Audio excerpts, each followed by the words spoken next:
Hello friends, मैं वैशाली स्वागत करती हूँ आप सभी का आपके अपने प्लेटफॉर्म एग्जाम जंक्शन पे। तो हम जुड़ चुके हैं यहाँ पे इम्पोर्टेंट सेशन के साथ। तो सभी लोग यहाँ पर जल्दी से, जो लोग भी यहाँ पर नए हैं, चैनल को सब्सक्राइब कर लेंगे, बेल आइकन को प्रेस कर लेंगे। भाई एग्जाम जंक्शन आपके साथ खड़ा है और खड़ा रहेगा, जाहिर सी बात है। और यहाँ पर सीटेट आप का बिल्कुल पास है, करीब है।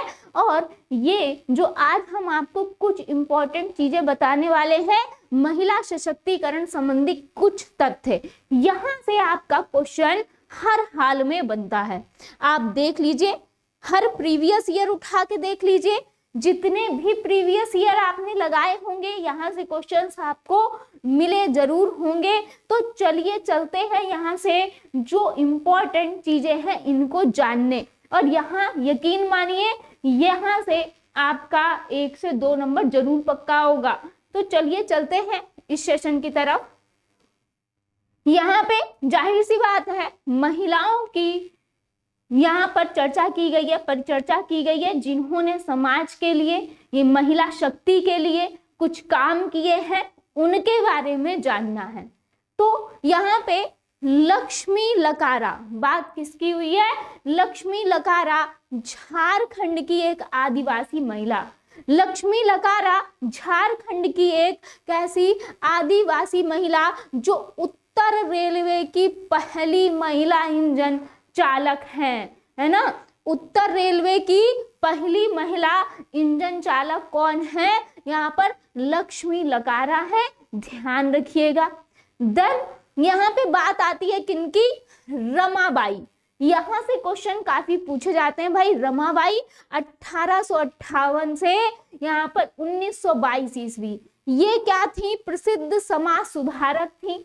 रमाबाई प्रसिद्ध समाज सुधारक थी, जिन्होंने महिला शिक्षा के लिए विशेष प्रयास किए।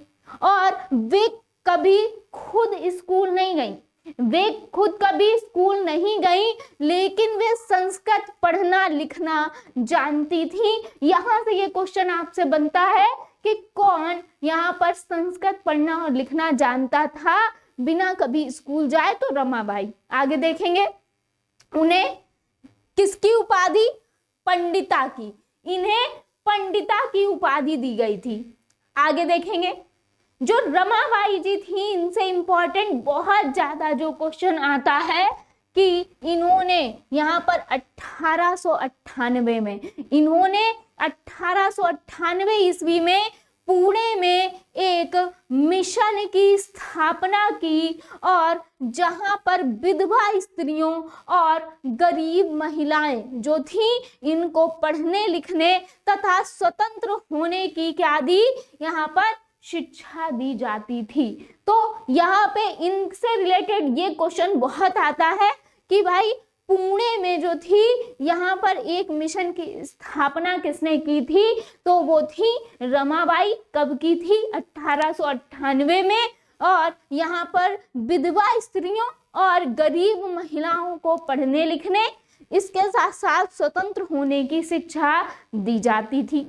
आगे 1882 ईस्वी में महिलाओं की स्थिति में सुधार के लिए पूना में आर्य महिला संगठन की स्थापना की। किसने? रमाबाई जी ने। आगे देखेंगे, रमाबाई की पुस्तक कौन सी? यहाँ पे पुस्तक बहुत ध्यान रखनी है। पुस्तक कौन सी? The high caste Hindu women. The high caste Hindu women, जो भारत में पहला नारीवादी मैनिफेस्टो माना जाता है। यानी इन्होंने उच्च जाति की यहाँ पर हिंदू महिलाएं थी, उन पर पुस्तक लिखी थी। और ये आपका आता भी है कि निम्न जाति की यहाँ पर जो महिलाएं थी, उन पर पुस्तक लिखी गई थी, या जो उच्च जाति की महिलाएं थी, उन पर पुस्तक लिखी थी। तो यहाँ पे the high caste Hindu women पुस्तक आपको रमाबाई जी की याद रखनी है। आगे देखेंगे, उन्होंने 1883 ईस्वी में ईसाई धर्म स्वीकार कर लिया था। किसने? रमाबाई जी ने। इन्होंने यहाँ पर कब 1883 में ईसाई धर्म को क्या कर लिया, स्वीकार कर लिया और अपना नाम मैरी रामा रख दिया। और यहाँ पर अपना नाम इन्होंने भाई क्या रख दिया, मैरी रामा। आगे देखते हैं रास सुंदरी देवी के बारे में। यहाँ पर राम सुंदरी देवी अगर हम बात करेंगे कि यहाँ पर 1800 से 1890 ईस्वी, यहाँ पर राम सुंदरी देवी जी 1800 से 1890 ईस्वी। और ये कैसी बंगाली लेखिका है, ये बंगाली लेखिका है। और 60 वर्ष की अवस्था में, कब 60 साल की जब थी ये, 60 वर्ष की अवस्था में इन्होंने बांग्ला भाषा में, किसमें, बांग्ला भाषा में, ये भी पूछ सकता है किस भाषा में, अपनी आत्मकथा कौन सी, आमार जीवन, कौन सी, ये आपसे देखिए क्वेश्चन पूछा गया है।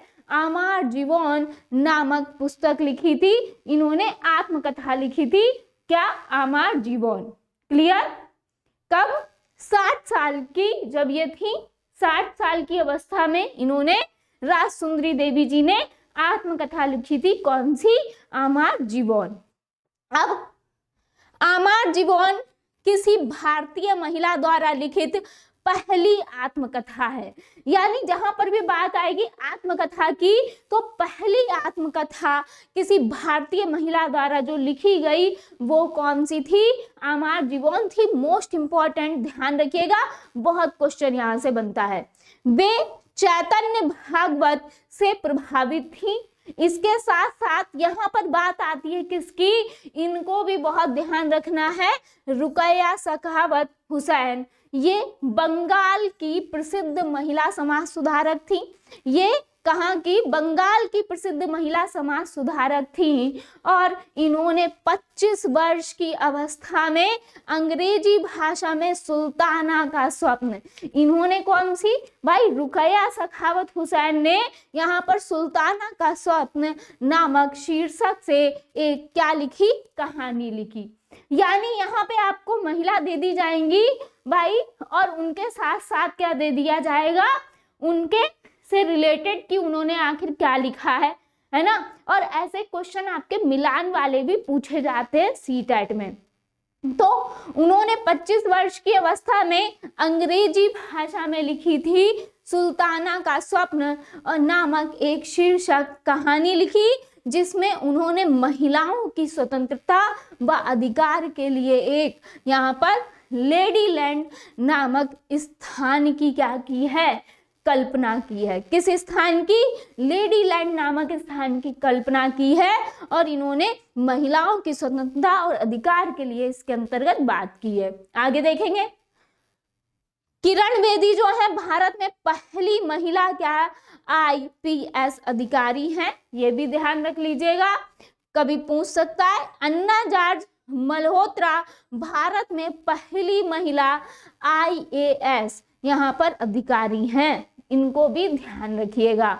आगे देखेंगे, अगर हम बात करेंगे किनकी, अरुंधति भट्टाचार्य भारत के किसी राज्य उत्तराखंड में पुलिस महानिदेशक बनने वाली कौन है, पहली महिला है।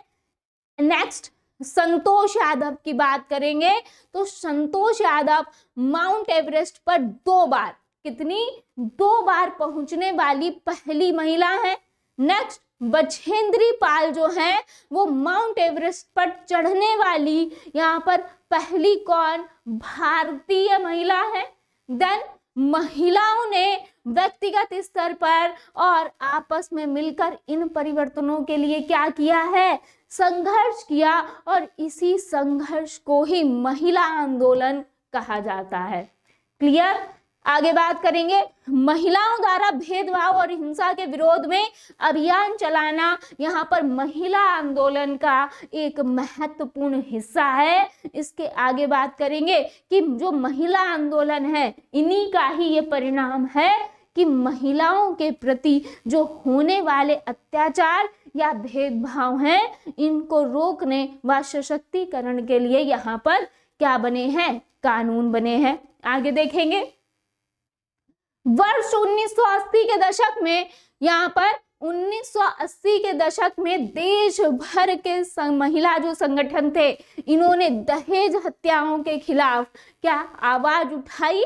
कब? 1980 के दशक में। और महिला आंदोलन के अभियान जो थे, इनके कारण यहाँ पर 1997 ईस्वी में सर्वोच्च न्यायालय ने कार्य के स्थान पर और शैक्षणिक संस्थानों में महिलाओं के साथ जो होने वाले यौन प्रताड़ना है, उनसे उन्हें सुरक्षा प्रदान करने के लिए दिशा निर्देश जारी किए थे। कब? यहाँ पर 1997 ईस्वी। आगे देखेंगे, वर्ष 2006 में एक कानून बनाकर घरों में महिलाओं के प्रति होने वाली हिंसा को रोका गया। इसके साथ साथ यहाँ पर न्याय के मुद्दों व महिलाओं के साथ बंधुत्व व्यक्त करना भी जो है वो महिला आंदोलन का ही क्या था? हिस्सा। तो यहाँ से आपके खूब सारे क्वेश्चंस बनते हैं, जिसमें आपको बुक्स यहाँ पर जरूर याद रखनी है। यहाँ पर इनके बारे में जरूर याद रखना है। भाई लक्ष्मी लकारा, रमाबाई, यहाँ पर राज सुंदरी, यहाँ पर रुकैया सखावत, इनके बारे में बहुत ज्यादा पूछा जाता है। लगातार यहाँ से क्वेश्चन बने हैं, आप प्रीवियस ईयर में देख सकते हैं। क्लियर? तो इनको जरूर ध्यान रखिएगा। आई होप ये सेशन आपको अच्छा लगा होगा। मिलते हैं नेक्स्ट सेशन में। थैंक यू सो मच जुड़ने के लिए।